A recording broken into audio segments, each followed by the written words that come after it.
بسم الله الرحمن الرحيم.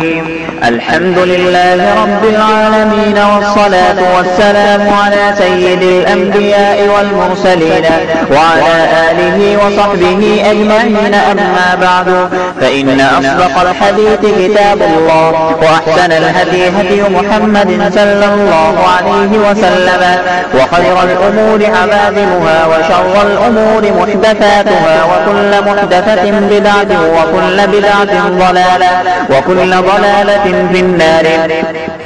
وبالسند المتصل منا إلى الشيخ الإمام الهمام الحافظ الحجة أمير المؤمنين في الحديث أبي عبد الله محمد بن إسماعيل بن إبراهيم بن المغيرة بن بردبة الجعفي اليماني البخاري رحمه الله تعالى.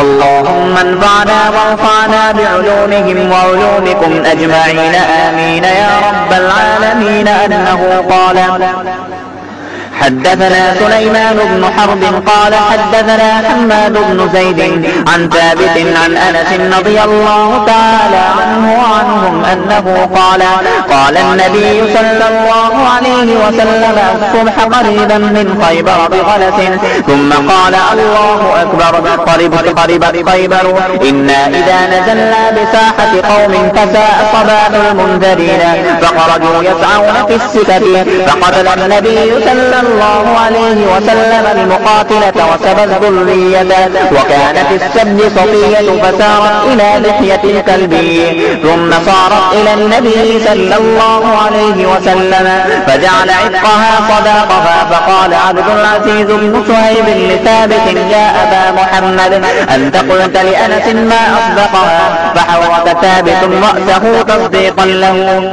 وبه قال حدثنا آدم قال حدثنا شعبة عن عبد العزيز بن صهيب قال: سمعت أنس بن مالك رضي الله تعالى عنه وعنهم أنه يقول: سبى النبي صلى الله عليه وسلم صفية فاعتقها وتزوجها، فقال ثابت لأنس رضي الله تعالى عنه: ما أصدقها؟ قال: أصدقها نفسها فاعتقها.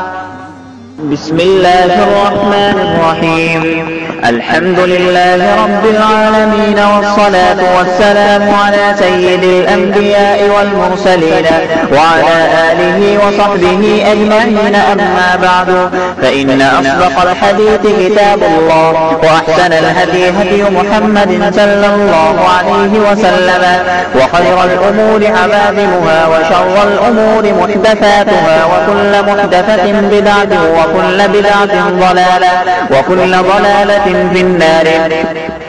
وبالسند المتصل منا إلى الشيخ الإمام الهمام الحافظ الحجة أمير المؤمنين في الحديث أبي عبد الله محمد بن إسماعيل بن إبراهيم بن المغيرة بن بردبة الجعفي اليماني البخاري رحمه الله تعالى.